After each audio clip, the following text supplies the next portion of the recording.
दोस्तों आप सभी का अमेजिंग ज्ञान पॉइंट पर हार्दिक स्वागत है।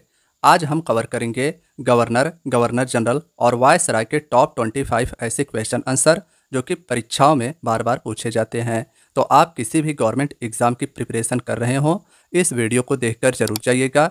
इस वीडियो से आपके एग्जाम में प्रश्न बनने के काफ़ी ज़्यादा चांसेस हैं। तो चलिए दोस्तों, बिना देरी के फर्स्ट क्वेश्चन से वीडियो को स्टार्ट करते हैं। फर्स्ट क्वेश्चन है, बंगाल का प्रथम राज्यपाल यानी कि गवर्नर कौन था? तो करेक्ट आंसर होगा रॉबर्ट क्लाइव।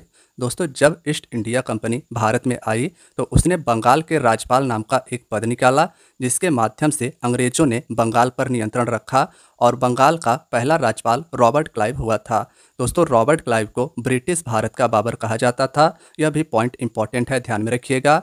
बंगाल में द्वैध शासन की शुरुआत रॉबर्ट क्लाइव ने की।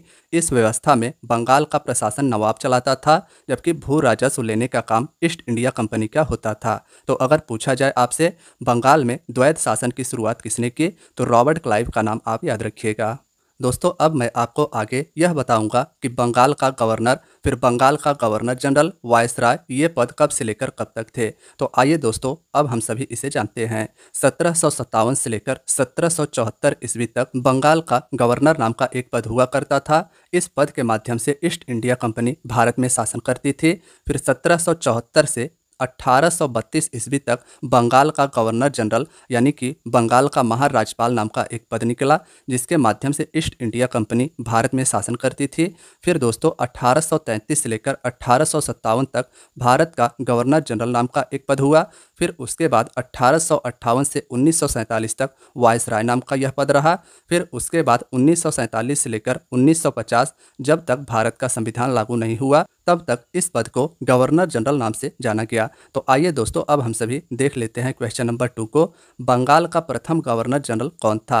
तो राइट आंसर होगा वॉरेन हेस्टिंग। दोस्तों, बंगाल का प्रथम गवर्नर जनरल याद रखिएगा, यानी कि महाराज्यपाल वॉरेन हेस्टिंग था। देखिए दोस्तों, बंगाल का अंतिम गवर्नर और बंगाल का पहला गवर्नर जनरल वॉरेन हेस्टिंग हुआ था। अगर आपसे पूछा जाए बंगाल का पहला गवर्नर कौन था, तो रॉबर्ट क्लाइव याद रखिएगा। पूछा जाए बंगाल का अंतिम गवर्नर कौन था, तो फिर आपको वॉरेन हेस्टिंग बताना है। फ्रेंड्स, इसके बाद बंगाल के गवर्नर का पद बंगाल के गवर्नर जनरल के नाम से जाना जाने लगा। तो अब बंगाल का प्रथम गवर्नर जनरल वॉरेन हेस्टिंग रहेगा, इसे आप ध्यान में रखिएगा। दोस्तों, इसके समय में 1773 का रेगुलेटिंग एक्ट आया। इस एक्ट के अनुसार बंगाल के गवर्नर को अब अंग्रेजी क्षेत्र का गवर्नर जनरल कहा जाने लगा। तो आइए दोस्तों, अब हम नेक्स्ट क्वेश्चन देखते हैं। क्वेश्चन नंबर 3, भारत में सिविल सेवा और पुलिस का जनक किसे माना जाता है? तो करेक्ट आंसर होगा Lord Cornwallis. Friends, important question यह भी है, भारत में सिविल सेवा का जनक आपसे पूछा जाए तो लॉर्ड कॉर्नवालिस याद रखिएगा, और पुलिस का जनक भी पूछा जाए तो लॉर्ड कॉर्नवालिस ही भारत में पुलिस का भी जनक माना जाता है। दोस्तों, कॉर्नवालिस को भारत में सिविल सेवा का जनक कहा जाता है। कॉर्नवालिस ने प्रत्येक जिले में पुलिस थाने की स्थापना की और कुछ पुलिस कर्मचारियों की भी नियुक्ति की। दोस्तों, इसने 1793 में अस्थाई बंदोबस्त प्रणाली को लागू की। यह भी इम्पोर्टेंट है। दोस्तों, अस्थाई बंदोबस्त भू राजस्व की एक प्रणाली थी, जिसे लॉर्ड कॉर्नवालिस ने 1793 में लागू किया था। नेक्स्ट है क्वेश्चन नंबर 4, कौन अपने आप को बंगाल का शेर कहता था? तो करेक्ट आंसर रहेगा लॉर्ड वेलेस्ली। दोस्तों, लॉर्ड वेलेस्ली बंगाल का शेर अपने आप को कहता था।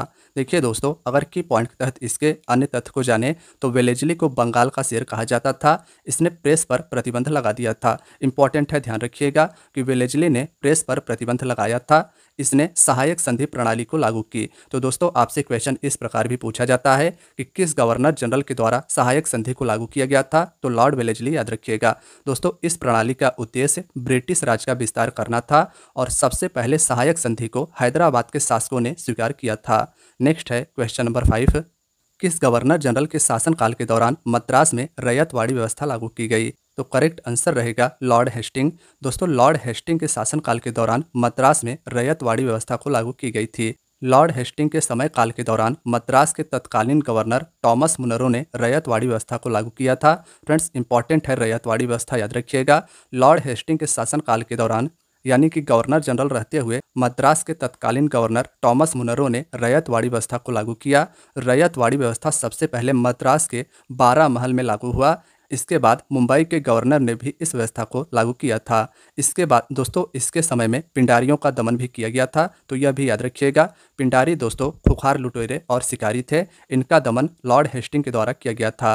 नेक्स्ट है क्वेश्चन नंबर 6, भारत का प्रथम गवर्नर जनरल कौन था? दोस्तों पीछे मैंने आपको बताया था कि बंगाल का प्रथम गवर्नर जनरल लॉर्ड हेस्टिंग हुआ था, और यहाँ पर पूछा गया है कि भारत का प्रथम गवर्नर जनरल कौन था। तो दोस्तों जब अंग्रेजों का विस्तार भारत में बढ़ने लगा तो इन्होंने बंगाल के गवर्नर जनरल पद को अब चेंज करके भारत का गवर्नर जनरल पद बना दिया, और भारत का प्रथम गवर्नर जनरल विलियम बेंटिंग हुआ था। इसे आप याद रखिएगा। दोस्तों विलियम बेंटिंग के शासन में 1833 में चार्टर्ड एक्ट आया था। इसके द्वारा बंगाल के गवर्नर जनरल को अब भारत का गवर्नर जनरल बना दिया गया। इस प्रकार भारत का पहला governor general lord William Bentinck हुआ था। दोस्तों इसमें आपको ध्यान यह रखना है कि बंगाल का प्रथम गवर्नर जनरल वॉरेन हेस्टिंग था। नेक्स्ट है क्वेश्चन नंबर 7, राजा राम मोहन राय के सहयोग से सती प्रथा को किसने समाप्त किया था? तो करेक्ट आंसर रहेगा विलियम बेंटिंग। दोस्तों राजा राम मोहन राय जी के सहयोग से सती प्रथा को समाप्त विलियम बेंटिंग गवर्नर जनरल के द्वारा किया गया था। विलियम बेंटिंग ने राजा राम मोहन राय के सहयोग से सती प्रथा पर बैन लगाया था। फ्रेंड्स इसे आप इस तरीके से भी याद कर सकते हैं कि देखिए बैटिंग में बैन शब्द आ रहा है ना, तो विलियम बेंटिंग ने बैन यानी कि सती प्रथा को बैन किया था। इसने अंग्रेजी को भारत में शिक्षा का माध्यम भी बनाया था। इंपॉर्टेंट है, याद रखिएगा। विलियम बेंटिंग ने ही ठगी प्रथा और शिशु बालिका की हत्या पर भी प्रतिबंध लगाया था। नेक्स्ट है क्वेश्चन नंबर 8, भारतीय प्रेस का मुक्तिदाता किसे कहा जाता है? तो करेक्ट आंसर रहेगा चार्ल्स मेटकाफ। दोस्तों चार्ल्स मेटकाफ को भारतीय प्रेस का मुक्तिदाता कहा जाता है। मेटकाफ ने अपने 1 वर्ष के कार्यकाल में प्रेस पर से नियंत्रण हटाया, इसीलिए इसे भारतीय प्रेस का मुक्तिदाता कहा जाता है। दोस्तों प्रेस पर प्रतिबंध पीछे मैंने आपको बताया था कि वेलेजली ने लगाया था। नेक्स्ट है क्वेश्चन नंबर 9, किस गवर्नर जनरल को आधुनिक भारत का निर्माता के रूप में जाना जाता है? तो करेक्ट आंसर रहेगा लॉर्ड डलहौजी। दोस्तों लॉर्ड डलहौजी को आधुनिक भारत का निर्माता कहा जाता है। डलहौजी के शासनकाल में रेलवे का विकास हुआ। इसी समय भारत में पहली बार 16 अप्रैल 1853 को मुंबई से ठाणे के बीच 34 किलोमीटर प्रथम रेल चलाई गई। तो याद रखिएगा दोस्तों, भारत में पहली बार रेल 16 अप्रैल 1853 को चली थी। कहाँ से कहाँ तक? तो मुंबई से ठाणे के बीच। और कितने किलोमीटर? तो 34 किलोमीटर। उस समय भारत का गवर्नर जनरल कौन था? तो डलहौजी उस समय भारत का गवर्नर जनरल हुआ करता था। दोस्तों डलहौजी को भारत में रेलवे का जनक माना जाता है और इसे ही आधुनिक भारत का निर्माता कहा जाता है। 1854 में डाक अधिनियम पास हुआ, जिसके तहत डाक टिकट का प्रचलन भी इसी के शासनकाल में प्रारंभ हुआ था। नेक्स्ट है क्वेश्चन नंबर 10, सिविल सेवा के अधीन पदों की नियुक्ति के लिए प्रतियोगी परीक्षा की शुरुआत किसने की थी? तो करेक्ट आंसर होगा लॉर्ड डलहौजी ने। दोस्तों सिविल सेवा के अधीन पदों की नियुक्ति के लिए प्रतियोगी परीक्षा की शुरुआत लॉर्ड डलहौजी ने की थी। साथियों पीछे मैंने आपको बताया था कि सिविल सेवा की शुरुआत लॉर्ड कॉर्नवालिस के द्वारा की गई थी, लेकिन सिविल सेवा के अधीन पदों की नियुक्ति के लिए प्रतियोगी परीक्षा की शुरुआत लॉर्ड डलहौजी के शासनकाल में प्रारंभ हुई थी। सिविल सेवा में पदों की नियुक्ति कंपनी के कानून के द्वारा की जाती थी, लेकिन इसमें प्रतियोगी परीक्षा की शुरुआत लॉर्ड डलहौजी ने की थी। नोट दोस्तों इंपॉर्टेंट है, यह पॉइंट याद रखिएगा। पहले भारतीय आईएएस सत्येंद्र नाथ टैगोर जी थे, जिन्होंने 1863 में आईएएस की परीक्षा को पास किया था।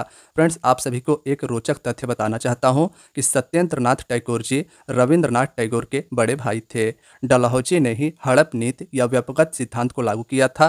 फ्रेंड्स यह भी इंपॉर्टेंट है, डॉक्ट्रिन ऑफ लैप्स इसे कहा जाता है, यानी कि हड़प नीति। इसे डलहौजी के शासनकाल के दौरान लागू किया गया था और हड़प नीति के द्वारा ब्रिटिश राज में विलय होने वाला पहला राज्य महाराष्ट्र का सतारा था। नेक्स्ट है क्वेश्चन नंबर 11, कंपनी के द्वारा नियुक्त अंतिम गवर्नर जनरल कौन था?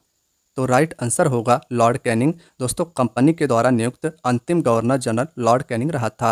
1857 की क्रांति कैनिंग के शासनकाल में हुआ। इसी विद्रोह के बाद ही भारत का शासन ईस्ट इंडिया कंपनी से लेकर ब्रिटिश हाथों में दे दिया गया।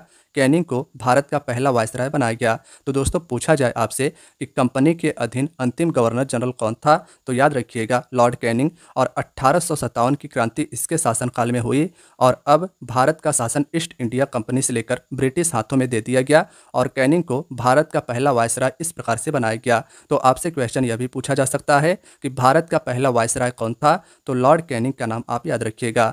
दोस्तों ईस्ट इंडिया कंपनी द्वारा नियुक्त किया गया आखिरी गवर्नर जनरल कौन था, तो लॉर्ड कैनिंग था। नेक्स्ट है क्वेश्चन नंबर 12, किसके शासनकाल में विधवा पुनर्विवाह अधिनियम लागू हुआ था? तो करेक्ट आंसर होगा लॉर्ड कैनिंग। लॉर्ड कैनिंग के शासनकाल में विधवा पुनर्विवाह अधिनियम को लागू किया गया था। कैनिंग के समय में ही 1856 में ईश्वर चंद्र विद्यासागर, इनका नाम याद रखिएगा, इनके प्रयासों से विधवा पुनर्विवाह अधिनियम स्वतंत्र रूप से लागू हुआ। फ्रेंड्स, 1857 के विद्रोह के बाद भारत शासन अधिनियम 1858 के तहत अब मुगल सम्राट के पद को समाप्त कर दिया गया। तो आपसे यह पूछा जाए कि मुगल सम्राट के पद को कब समाप्त किया गया था? तो 1858 में भारत शासन अधिनियम 1857 के द्वारा। और उस समय भारत का वायसराय कौन था? तो कैनिंग उस समय भारत का वायसराय था। फ्रेंड्स, भारतीय दंड संहिता इंपॉर्टेंट है, इसकी भी स्थापना लॉर्ड कैनिंग के द्वारा ही किया गया था। नेक्स्ट है क्वेश्चन नंबर 13, किसके शासनकाल के दौरान भारत में पहली बार जनगणना हुई थी? तो करेक्ट आंसर रहेगा लॉर्ड मेयो। दोस्तों, लॉर्ड मेयो के शासनकाल में भारत में पहली बार जनगणना हुई थी, इसे आप ध्यान में रखिएगा। दोस्तों, मेयो के शासनकाल के दौरान 1872 में पहली बार भारत में जनगणना हुई। मेयो ने अजमेर में मेयो कॉलेज की स्थापना की थी। तो कहाँ किया गया था, यह याद रखिएगा कि मेयो कॉलेज की स्थापना अजमेर में हुई थी। मेयो की हत्या उसी के शासनकाल के दौरान अफगानी ने 1872 में अंडमान में कर दी थी। तो फ्रेंड्स, अगर आपसे यह पूछा जाए कि मेयो की हत्या किसने की थी, तो एक अफगानी के द्वारा इसकी हत्या 1872 में की गई थी। और कहाँ पर? तो अंडमान के पोर्ट ब्लेयर में किया गया था। फ्रेंड्स, इसके साथ साथ आपसे यह भी क्वेश्चन पूछा जा सकता है कि किस वायसराय की मृत्यु उसके शासनकाल के दौरान हुई थी? तो मेयो की ही हुई थी, इसे भी आप ध्यान में रखिएगा। नेक्स्ट है क्वेश्चन नंबर 14, किसके शासनकाल के दौरान वर्नाकुलर प्रेस एक्ट पारित हुआ था? तो करेक्ट आंसर होगा लिटन। दोस्तों, लिटन के शासनकाल के दौरान वर्नाकुलर प्रेस एक्ट पारित हुआ था। लिटन ने भारतीय समाचार पत्र अधिनियम यानी कि वर्नाकुलर प्रेस एक्ट पारित कर भारतीय समाचार पत्रों पर कठोर प्रतिबंध लगाए थे। दोस्तों, इसी के समय में भारतीय शस्त्र अधिनियम भी पारित हुआ था, जिसके तहत शस्त्र रखने और व्यापार करने के लिए लाइसेंस अनिवार्य कर दिया गया। इसने ब्रिटेन की महारानी विक्टोरिया को केसर ए हिंद की उपाधि से सम्मानित करने के लिए दिल्ली दरबार का आयोजन भी किया था। नेक्स्ट है क्वेश्चन नंबर 15, किसे स्थानीय स्वशासन का जनक कहा जाता है? तो करेक्ट आंसर रहेगा लॉर्ड रिपन। दोस्तों, आपको यहाँ पर करेक्ट कर लेना है, स्थानीय स्वशासन का जनक लॉर्ड रिपन को कहा जाता है। इतिहास में रिपन को भारत के उद्धारक की संज्ञा दी गई है। दोस्तों, फ्लोरेंस नाइटिंगेल ने भारत के उद्धारक की संज्ञा रिपन को दी है। इसने समाचार पत्रों की स्वतंत्रता को बहाल करने के लिए वर्नाकुलर प्रेस एक्ट को समाप्त कर दिया था। फ्रेंड्स, इसके पहले मैंने आपको बताया था कि लिटन ने वर्नाकुलर प्रेस एक्ट को लागू किया था और इसे समाप्त किया गया लॉर्ड रिपन के द्वारा। रिपन के द्वारा ही 1881 में प्रथम कारखाना अधिनियम भी लाया गया था। इसके समय से ही भारत में 1881 ईस्वी में प्रथम नियमित जनगणना करवाई गई। तो फ्रेंड्स, यह भी इंपॉर्टेंट पॉइंट है। भारत में नियमित जनगणना कब से हो रही है? तो 1881 से, यह आप याद रखिएगा। और आपसे यह पूछा जाए कि भारत में पहली बार जनगणना कब हुई थी? तो 1872 में मेयो के शासनकाल के दौरान, यह भी याद रखिएगा। नेक्स्ट है क्वेश्चन नंबर 16, किसके समय में भारतीय राष्ट्रीय कांग्रेस की स्थापना हुई थी? तो करेक्ट आंसर रहेगा लॉर्ड डफरिन। दोस्तों, लॉर्ड डफरिन के शासनकाल में कांग्रेस की स्थापना हुई थी। 1885 में बम्बई में ए.ओ. ह्यूम की अध्यक्षता में भारतीय राष्ट्रीय कांग्रेस की स्थापना हुई थी, यह भी इंपॉर्टेंट है। ए.ओ. ह्यूम की अध्यक्षता में 1885 में बम्बई में कांग्रेस की स्थापना हुई थी। नेक्स्ट है क्वेश्चन नंबर 17, किस वायसराय ने बंगाल का विभाजन किया था? दोस्तों, इंपॉर्टेंट क्वेश्चन यह भी है। तो करेक्ट आंसर होगा लॉर्ड कर्जन। लॉर्ड कर्जन ने बंगाल का विभाजन किया था। 1905 में कर्जन के शासनकाल के दौरान ही बंगाल का विभाजन हुआ था। तो दोस्तों, 1905 डेट आपको याद रखना है। ऐतिहासिक इमारत की सुरक्षा और मरम्मत के लिए भारतीय पुरातत्व विभाग की स्थापना लॉर्ड कर्जन के द्वारा ही की गई थी। भारतीय विश्वविद्यालय अधिनियम पास भी इसी के शासनकाल के दौरान हुआ था। सिंचाई आयोग, पुलिस आयोग, विश्वविद्यालय आयोग की स्थापना लॉर्ड कर्जन के शासनकाल में ही हुआ था। नेक्स्ट है क्वेश्चन नंबर 18, किस वायसराय ने भारत की राजधानी कोलकाता से दिल्ली स्थानांतरित की थी? तो करेक्ट आंसर होगा लॉर्ड हार्डिंग सेकंड। दोस्तों, उस समय भारत का वायसराय लॉर्ड हार्डिंग सेकंड हुआ करता था, जब भारत की राजधानी कोलकाता से दिल्ली ट्रांसफर की गई थी। इसके समय में ब्रिटेन के राजा जॉर्ज पंचम भारत आए थे। दिल्ली में भव्य दरबार आयोजन हुआ था, जहां पर बंगाल विभाजन को रद्द करने की घोषणा की गई। तो यह भी याद रखिएगा कि बंगाल विभाजन की घोषणा कर्जन के द्वारा की गई थी और बंगाल विभाजन का रद्द लॉर्ड हार्डिंग सेकंड के शासनकाल में हुआ था। इसी के शासनकाल में प्रथम विश्व युद्ध भी प्रारंभ हुआ था। फ्रेंड्स, आप सभी को पता है कि 1914 से प्रथम विश्व युद्ध प्रारंभ हुआ था। 1912 में दिल्ली भारत की राजधानी बनी थी, तो यह भी याद रखिएगा। नेक्स्ट है क्वेश्चन नंबर 19, किस वायसराय के शासनकाल में जलियांवाला बाग हत्याकांड हुआ था? इंपॉर्टेंट क्वेश्चन है, करेक्ट आंसर रहेगा लॉर्ड चेम्सफोर्ड। चेम्सफोर्ड के शासनकाल के दौरान जलियांवाला बाग हत्याकांड हुआ था। 13 अप्रैल 1919 ईस्वी को जलियांवाला बाग अमृतसर हत्याकांड हुआ था। दोस्तों, जलियांवाला बाग पंजाब के अमृतसर में स्थित है। यहाँ पर 13 अप्रैल 1919 को चेम्सफोर्ड के शासनकाल के दौरान हत्या हुआ था। कांग्रेस के लखनऊ अधिवेशन 1916 में कांग्रेस का एकीकरण हुआ और मुस्लिम लीग के साथ समझौता भी हुआ। तो याद रखिएगा कि इसी के शासनकाल में ये सारी घटनाएं हुई। इसी के काल में 1919 का रॉलेट एक्ट पारित हुआ था। दोस्तों, महात्मा गांधी का असहयोग आंदोलन भी इसी के शासनकाल के दौरान शुरू हुआ था। नेक्स्ट है क्वेश्चन नंबर 20, किस वायसराय के शासनकाल में चौरी चौरा कांड हुआ था? इंपॉर्टेंट है फ्रेंड्स यह भी। तो करेक्ट आंसर होगा लॉर्ड रीडिंग। लॉर्ड रीडिंग के शासनकाल में चौरी चौरा कांड 1922 में हुआ था। 5 फरवरी 1922 को उत्तर प्रदेश के गोरखपुर जिले में रीडिंग के शासनकाल के दौरान चौरी चौरा कांड हुआ। भारत में सिविल सेवा परीक्षा की शुरुआत लॉर्ड रीडिंग के शासनकाल से ही प्रारंभ हुआ। काकोरी रेल कांड, यह भी इंपॉर्टेंट है फ्रेंड्स, इसी के शासनकाल के दौरान काकोरी रेल कांड भी हुआ था। नेक्स्ट है क्वेश्चन नंबर 21, किस वायसराय के शासनकाल में साइमन कमीशन भारत आया था? तो करेक्ट आंसर होगा इरविन। दोस्तों, इरविन उस समय भारत का वायसराय था जब साइमन कमीशन 1928 में भारत आया था। इरविन के शासनकाल में साइमन कमीशन 1928 में मुंबई पहुंचा था। इसका विरोध करते हुए लाला लाजपत राय की मृत्यु हो गई थी। फ्रेंड्स, लाला लाजपत राय की मृत्यु साइमन कमीशन के विरोध में हुआ था। लाला लाजपत राय की मृत्यु के बदले भारतीय चरमपंथियों द्वारा दिल्ली के असेंबली हॉल में 1929 में बम फेंका गया था और इसी के शासनकाल के दौरान कांग्रेस ने 1929 के लाहौर अधिवेशन में पूर्ण स्वराज का लक्ष्य भी निर्धारित किया गया था। यह भी पॉइंट इंपॉर्टेंट है। दोस्तों, कांग्रेस ने 1929 के लाहौर अधिवेशन में पूर्ण स्वराज का लक्ष्य निर्धारित किया था। नेक्स्ट है क्वेश्चन नंबर 22, किस वायसराय के शासनकाल में भारत सरकार अधिनियम 1935 पारित हुआ था? तो करेक्ट आंसर होगा लॉर्ड वेलिंगटन। दोस्तों, लॉर्ड वेलिंगटन के शासनकाल में भारत सरकार अधिनियम 1935 में पारित हुआ था। लॉर्ड वेलिंगटन के शासनकाल में सांप्रदायिक पंचायत की घोषणा की गई थी। यह भी इंपॉर्टेंट है, याद रखिएगा। इसके विरोध में गांधी जी ने अनशन प्रारंभ कर दिया था। इसके ही शासनकाल में भारत सरकार अधिनियम 1935 पास किया गया और दोस्तों, इस अधिनियम में 321 धारा और 10 सूची का समावेश था। इसी अधिनियम के तहत केंद्र में द्वैध शासन की व्यवस्था लागू की गई थी। तो यह भी आप याद रखिएगा। नेक्स्ट है क्वेश्चन नंबर 23, किस वायसराय के शासनकाल में भारत छोड़ो आंदोलन 1942 प्रारंभ हुआ था? इंपॉर्टेंट क्वेश्चन है काफ़ी ज़्यादा। तो फ्रेंड्स, राइट आंसर रहेगा लॉर्ड लिनलिथगो। लॉर्ड लिनलिथगो के शासनकाल के दौरान भारत छोड़ो आंदोलन 1942 में प्रारंभ हुआ था। लिनलिथगो के समय पहली बार चुनाव कराए गए थे। यह भी इंपॉर्टेंट है। इसी के समय में दूसरा विश्व युद्ध प्रारंभ हुआ था। फ्रेंड्स, मार्च 1940 में मुस्लिम लीग के लाहौर अधिवेशन में पहली बार पाकिस्तान की मांग इसी के शासनकाल में की गई थी। पाकिस्तान की मांग मार्च 1940 में मुस्लिम लीग के लाहौर अधिवेशन में की गई थी। 9 अगस्त 1942 को कांग्रेस ने भारत छोड़ो आंदोलन का प्रारंभ बम्बई से किया था।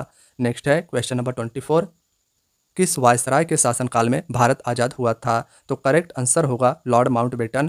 दोस्तों, लॉर्ड माउंटबेटन के शासनकाल में भारत आज़ाद हुआ था। माउंटबेटन के समय में भारत को आज़ादी मिली। स्वतंत्रता के बाद वायसराय की पदवी को समाप्त कर फिर से गवर्नर जनरल की पदवी को अपनाया गया। फ्रेंड्स, गवर्नर जनरल की पदवी को भी भारत के संविधान को लागू होने के बाद समाप्त कर दिया गया। नेक्स्ट है क्वेश्चन नंबर 25, स्वतंत्रता के बाद भारत का पहला गवर्नर जनरल कौन हुआ था? इंपॉर्टेंट क्वेश्चन है काफ़ी ज़्यादा फ्रेंड्स। तो राइट आंसर रहेगा लॉर्ड माउंटबेटन। स्वतंत्रता के बाद भारत का पहला गवर्नर जनरल लॉर्ड माउंटबेटन को बनाया गया था। स्वतंत्र भारत के पहले भारतीय और आखिरी गवर्नर जनरल सी राजगोपालाचारी हुए थे। तो फ्रेंड्स, घुमा के यह क्वेश्चन पूछा जाता है कि स्वतंत्र भारत के पहले गवर्नर जनरल कौन थे? तो लॉर्ड माउंटबेटन याद रखिएगा। और पूछा जाए स्वतंत्र भारत के पहले भारतीय गवर्नर कौन थे? तो सी राजगोपालाचारी। और आखिरी गवर्नर जनरल भी पूछा जाए स्वतंत्र भारत के, तो सी राजगोपालाचारी जी का नाम याद रखिएगा।